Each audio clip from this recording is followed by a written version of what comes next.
ফকিৰা কামত জয় মানে এইটো গণতন্ত্ৰৰ জয়, ৰাইজৰ জয়, বিটিচিবাসীৰ জয়, হয় নহয়? এই ফকিৰা গ্ৰামত আমি আমাৰ ৰাইজৰ একতাটো শক্তিটো দেখাব লাগিব। ইয়াত হিন্দু হওক, মুছলিম হওক, বেংগলী হওক, ৰাজবংশী হওক, মুছলিম হওক, চবে একেলগে লগ লাগি লাগিব। লাগিব নালাগে? আৰু তেতিয়াই বিটিচি বাচিব, তেতিয়াই বিটিচি শক্তিশালী হ'ব। আৰু বিটিচি কোনোবাই কাঢ়ি নিব খোজা যিটো ষড়যন্ত্ৰ, আমি সেইটো ব্যৰ্থ কৰিলোঁ। আমি বড়ো ভাইসকলক কৈছোঁ যে তোমালোকৰ অধিকাৰ আমি কাঢ়ি নেৰোঁ। আমি মাত্ৰ ইঞ্জিন এটা দাবা এটা হৈ চলাইছোঁ, হয় নহয়? আমাক ইঞ্জিন চলাব দৰকাৰ নাই। ফকিৰা গাঁৱত ৰাইজৰ বিপুল সঁহাৰি। সুকুমাৰ দেৱনাথ জিকিব কোনো সন্দেহ নাই। আৰু সুকুমাৰ দেৱনাথ জিকিলে ইয়াত গণতন্ত্ৰ জয়, ইয়াত বিটিচিবাসীৰ জয়, মই আগতে নিশ্চিতভাৱে জিকিব।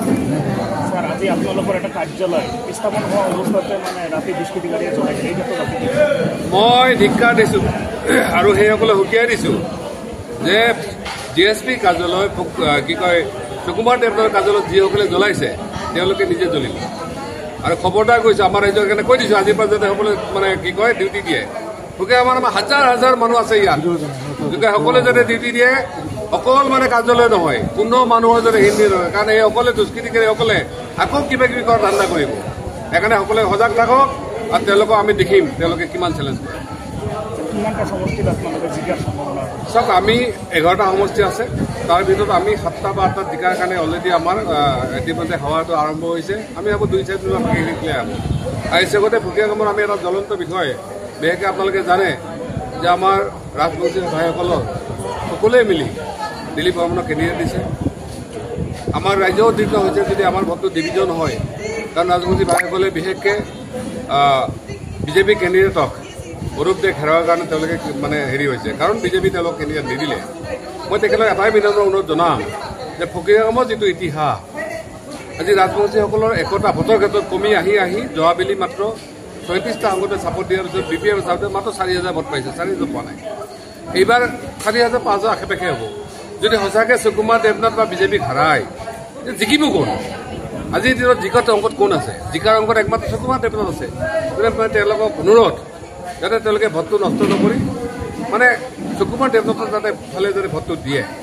আৰু দ্বিতীয়তে মই তেখেতক এটা কথা কওঁ যে BJP নকৰিলেও আমি 3জন ৰাজবংশী কেণ্ডিডেট দিছোঁ। 13 নং চিৰাঙত আমাৰ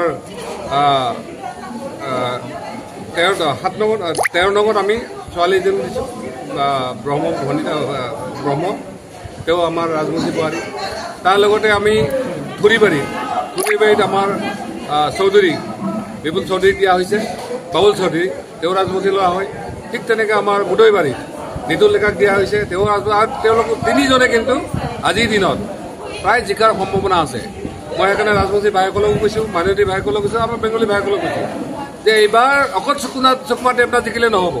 যদি আমি 6-7জন জিকি আহি চৰকাৰত আহিব পাৰোঁ, নিশ্চিতভাৱে ফকিৰাবাসী ৰাইজৰ লগতে সমগ্ৰ বিটিচিবাসী ৰাইজৰ উন্নয়নেই হওক, ঠিক তেনেকৈ ভাতৃত্বই হওক, ঠিক তেনেকৈ অধিকাৰৰ প্ৰশ্নত আমি একেলগে লগ লাগি কাম কৰিব পাৰিম।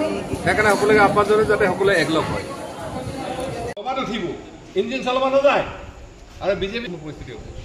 সেইকাৰণে য'তে কেণ্ডিডেট হৈছে চবে যাতে একে জাপ কৰি ভোটটো দিয়ে। আৰু আমাৰ এই ধৰণৰ যিখিনি সমস্যা আছে, গোষ্ঠীগত, জাতিগত, বৰ্ণগত, ৰাজবংশী ভাইসকলৰ হওক, মাইনৰিটি হওক, সেইকাৰণে আজিৰ কাৰণে ইমানতে সামৰিছোঁ।